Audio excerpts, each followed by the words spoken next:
actually the door's open. I'm just going to take a walk up and maybe take a quick look inside.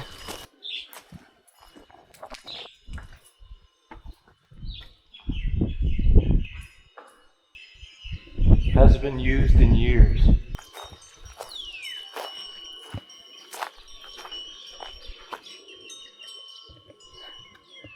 Yeah, a little eerie actually in its somewhat abandonment.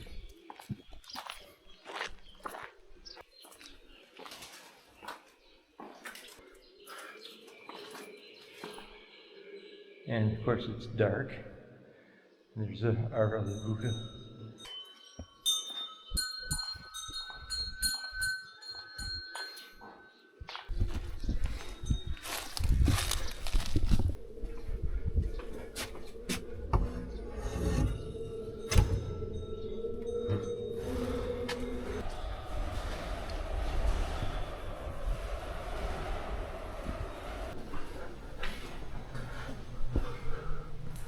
The smell in here is overwhelming.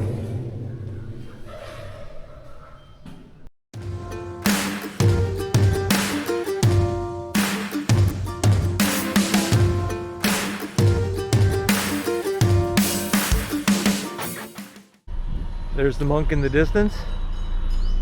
I'm just going to walk down here. There's a total of 3 temples. There was only one before the monk that died got a grant from a rich person to buy the land to build 3 temples. I'm going to take a quick walk and show you. Here's the first one.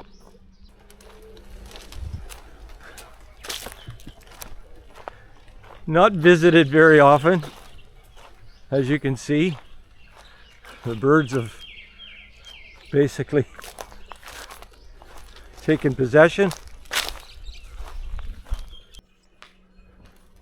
It was a year ago when I first came here. Katai and I were visiting a home in Song District. We were living in Chiang Mai at the time. I'd been in Thailand for about 4 months or so. As you can see, not much has changed in the last year, or has it? What you see here, that's true. But a lot of events have taken place since then, so let me try and fill in the blanks. You know, I've been to several temples with Katai. They're shiny, impressive buildings, architectural statues, bustling with people, whether tourists, monks, or just local. But nothing prepared me for this. I mean, what happened here? The state of disrepair indicates years of neglect. I couldn't begin to tell this story last year for several reasons. First, my knowledge of Thai culture at the time was almost non-existent. Even now, a year later, I'm just barely scratching the surface. Second, my subscriber base was so low it was highly unlikely the video would even get the recognition it deserves. And finally, well, the most important part of the story only came to a conclusion a few weeks ago. So we're at a monastery a little ways out from Katai's village. We're here to pay homage. Brought some water. A famous monk that Katai has pictures of in her home that she prays to quite frequently. He's interned here. When I say interned, well, he hasn't been buried yet. So he's been, he died at 42. He's been here for 7 years. So this is the person, the monk that she has pictures of in her car and at home. And he died 7 years ago. And here he is.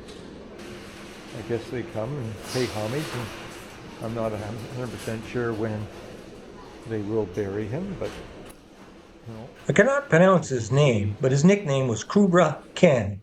Apparently he was very gifted and was ordained as a child, but he had a history of medical problems.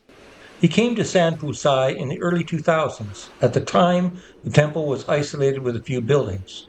Through a generous donor, he acquired more land and money.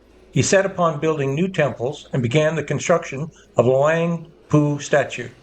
He was also a director of a nearby school for novice monks, and at the time of his death in 2015, was in the process of building a bigger school here at San Pusai to accommodate the young monks, a move that proved vital more than 10 years later.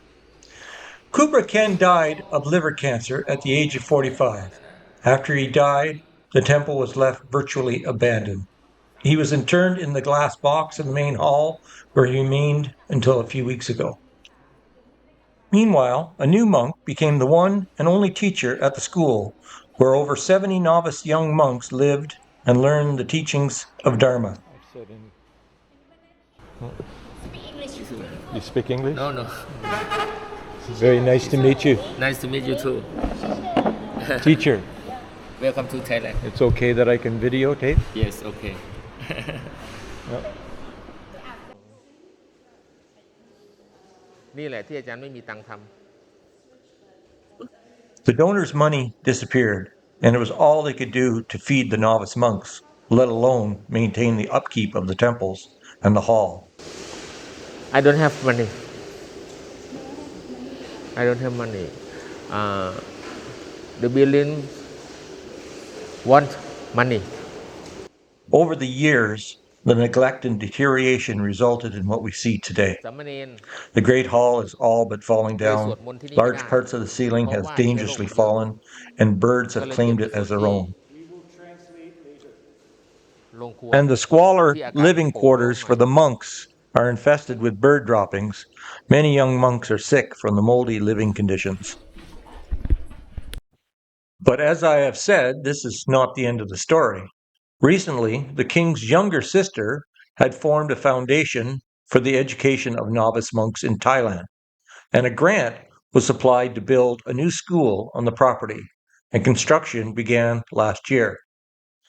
In November, we visited the temple with my friends from Canada. They were United Church ministers. Katai had arranged a meeting with the head monk. The teacher graciously answered many of the questions that compared the two religions. This was just a sample of their meeting. Thank you for being willing to sit down and talk with two Protestant ministers from the Christian faith. We are so appreciative of your time to chat with us today. Okay. We are Christian. Christian, yes. Christian. You of course are a Buddhist. Buddhist monk. Yes, Buddhist monk. In Buddhism and Christianity, do you see any similarities? At a later date, a much more in-depth video in its entirety will become available. Afterwards, the teacher gave a prayer and a guided tour of the new school.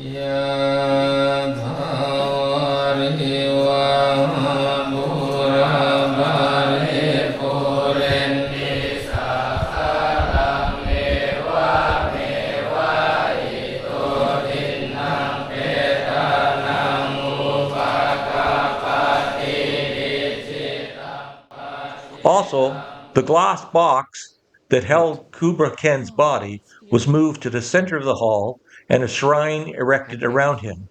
I was informed that soon he would be cremated, and those who wishes to visit and pray could come to the hall. In January, the school was completed, and it was arranged for the king's sister to come and dedicate the new school. This was a big event for the people of Song District. Preparations for the visit were staggering. They literally leveled the field in front of the school and made new paved roads for the entourage to enter the grounds. Large tents were put up with chairs for the several thousand that came with hopes of seeing the king's sister in person. Obviously, her favorite color was purple. Security was impressive. Several police forces, military, even a SWAT team was present. Flying the drone was simply out of the question. Even filming was limited. But I did get a picture of her, and luckily was not arrested.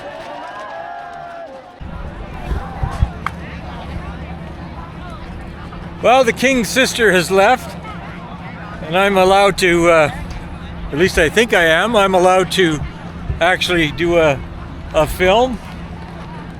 You can see all the people that are now going to make their way back to their cars, and the day is over. As you can see in the background, that's the new school that the king's sister, who has basically paid for the school, has come and dedicated it today for the grand opening for the novice monks.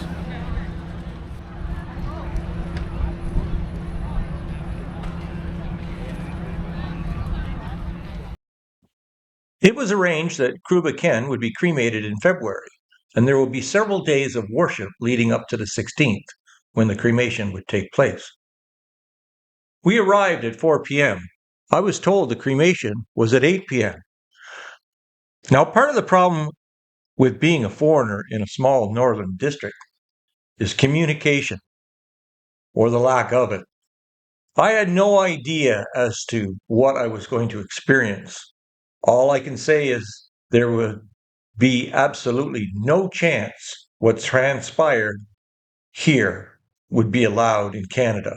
The laws and the rules just wouldn't allow it.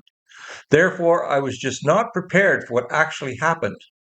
I flew the drone and showed the event, but with only 3 batteries, it became evident I had to conserve for the main event. As you can see, there's a large shrine erected with the now wooden coffin on display. From what I see is a fair amount of fireworks surrounding the shrine.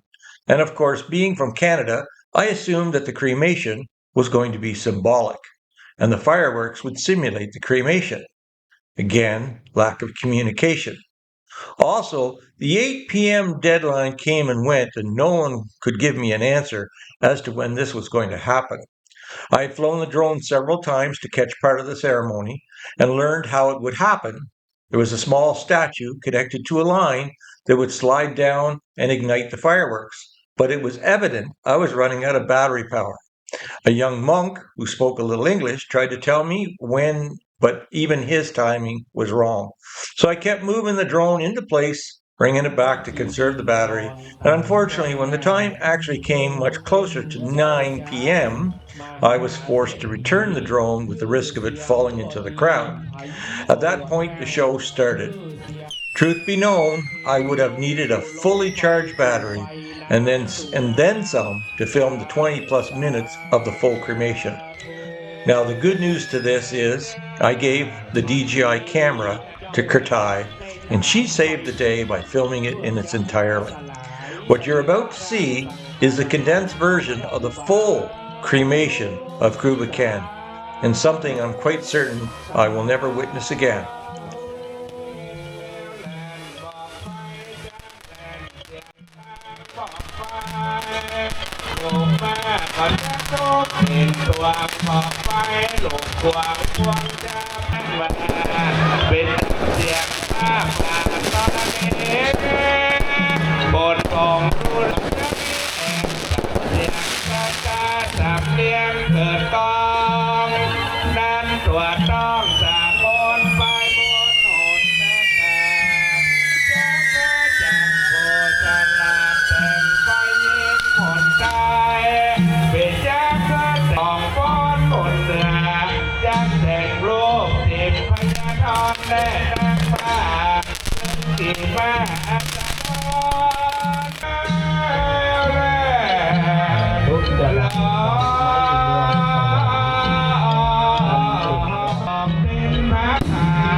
At this point, I thought the show was over. Little did I know how wrong I was.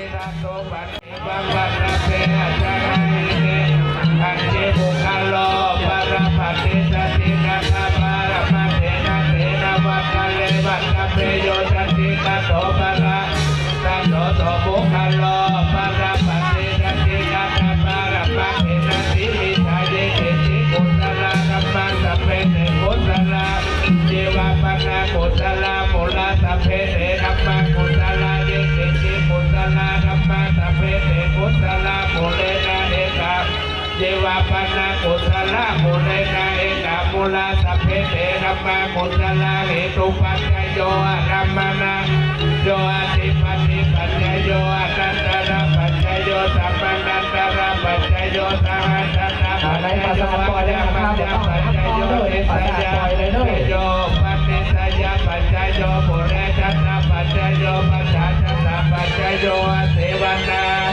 สัมมาปัจจโยวิภาคปัจจโยอาหารปัจจโยเอกานิยปัจจโยชนะปัจจโยมังคปัจจโยสัพพยุตตาโยวิปยุตตาปัจจโยอธิปัจจโยนัตถิปัจจโยวิคัตตาปัจจโยอวิคัตตาญาโย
This is the story of the life of Kruba from the beginning to the end. But this is not the end of Saint Poussat. The king's sister has made it known that the temple is to be restored to its former glory. So the story continues. Until next time, bye for now. And remember, don't give up.